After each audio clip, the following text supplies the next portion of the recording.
Well, the one, two. There we go. The first thing we do is we don't reward failure and tragedy, Lorraine, either, because I remember that in the sacking of one of the directors, she got an enormous bumper payoff.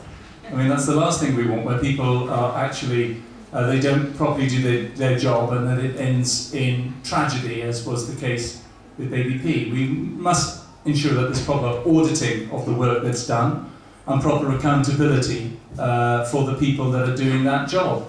And I think that, therefore, in those cases, as I say, you just simply do not reward failure, and failure should not be an option. We've clearly got to have due diligence for that section of society which, quite frankly, can't defend themselves. And there have been far too many tragedies that have occurred over recent years, sadly.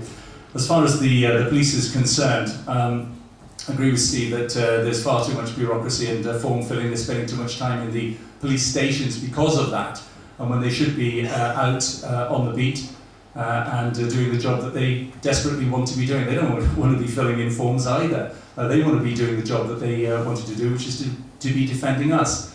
And the last thing that, for the morale of the police as well, is that when they get through to the courts, persistent offenders, and then the magistrates have been given advice which say, for goodness sake, don't send them to jail.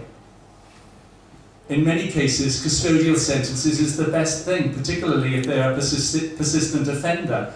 In some cases, when people in a community see somebody who they know is a persistent offender, who makes their lives miserable by their antics and what they get up to, that when they're in jail, that's the only peace of mind that they get. And I will say to Alan, I was amazed that one of the policies that you're standing on is that you don't want to give custodial sentences of less than 6 months.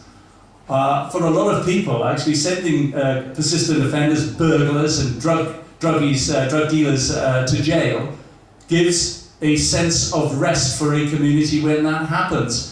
What you do with them when they're in jail, we may possibly agree with that there needs to be far more reform about that. Just simply because the jails are full does not mean that you don't send some of these people who are persistent and regular offenders to jail. And I believe that that is something that we need to do. We need to be far more firm and harder than we currently are on law and order. And we're going to have to far harder on science.